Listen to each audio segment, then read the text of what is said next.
Welcome to Give It To Me Straight, the podcast from Dazzy IT. Each week, we break down technology, cybersecurity, AI, and business IT into practical insights you can actually use. Now, here's your host, Shane Knorr. Well, hey guys, and welcome back to Give It To Me Straight, where we dive into IT issues and questions that we typically get in terms of serving our clients here at Dazzy. I am extremely excited to have Dom Maxwell joining us today. Dom sits on our rapid response team. Dom's been with us now a little over 3 years and is one of our client favorites when they call in and ask for support. Dom, thank you for hopping on with me. I'm excited for the conversation today.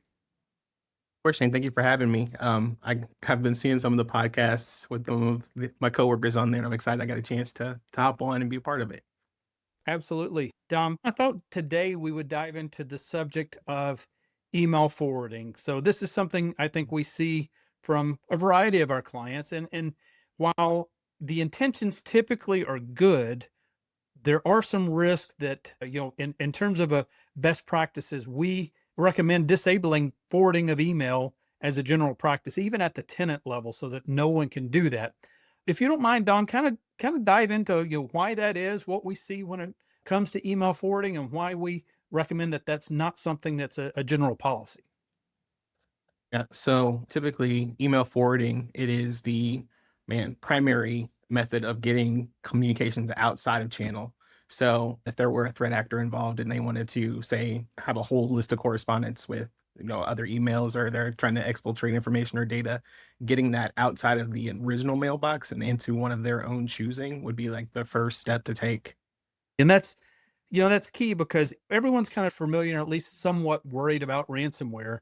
But quite often we see business email compromise as the larger threat and the more frequent threat. And to that point, that's kind of the first step that a threat actor would do, right?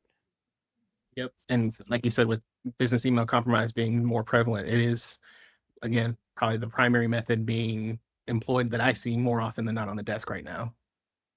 So in those scenarios, the bad guys get access to an email account, and there's, typical, flow of actions is they get in, they want to make sure that the original account owner is not aware of what's going on. So a lot of times they'll set up that forwarding to an outside email address. That way they don't have to stay inside the account, but all that mail flows out to an external account, monitoring what's coming in terms of who are the vendors, what are the projects going on, what are the high value items that are being processed back and forth. So in terms of a threat process, that gives them all credible information that they can then turn and use for malicious purposes, right? Yep. Again, whether it be proprietary information that comes into that mailbox or PCI, numerous different things that can be compromising, not just for the user whose mailbox they have, but whether it be for their company or other users or clients that they may have. Absolutely. In that business email compromise scenario, that type of information is what really creates the risk and makes the emails that they can send and invoices they can modify really ramps that up in terms of severity. So I know we get those requests quite frequently with people that really have not thought that far into it. What are the options to enable what they're looking for, which is getting that email beyond just their desktop?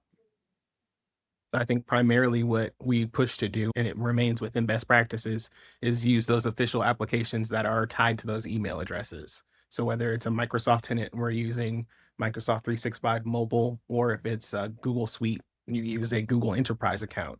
Those are the two primary methods that we would want them to stick with. Because as soon as you start getting into third-party applications, you're opening yourself up for the risk of that forwarding happening. Yeah. And so within that, again, I think it's people, we get this a lot of times with our city council members for the clients that we serve. They need to get that email. They've got their own personal email address and they say, well, it's already set up on my phone. Can't we just forward it there? So your recommendation would be not to forward it, but actually set Yep. up that as an additional account.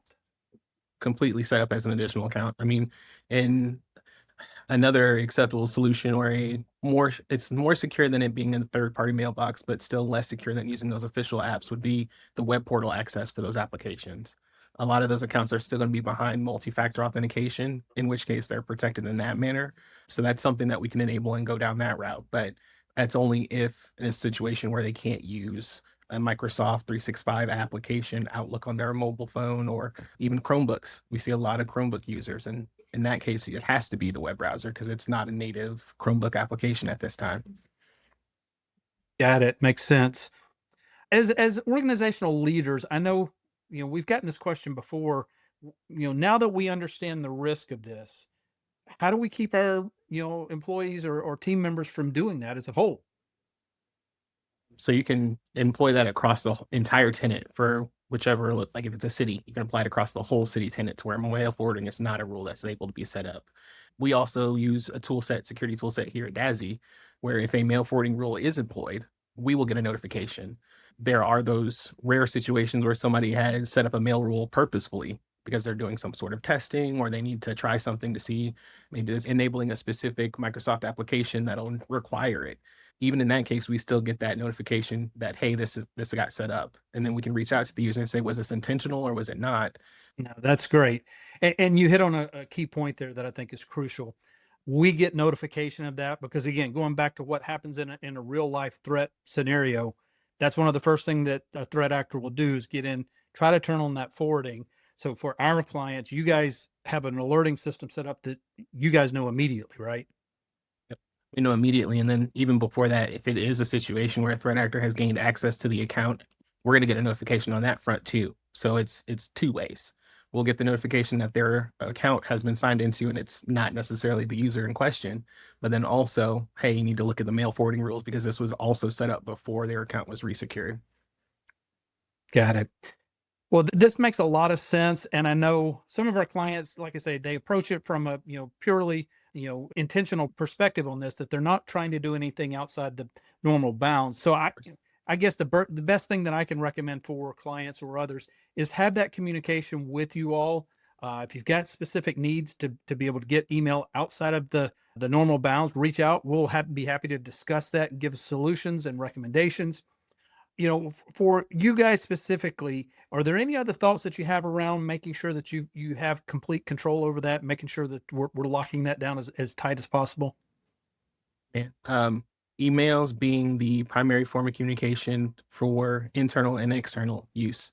It's used for everything. It is one of the top things that we want to push and ensure safety and ensure security by managing that. The second that you lose visibility on any incoming or outgoing emails, whether they be malicious or otherwise, it's too late. Yeah. No, that's great.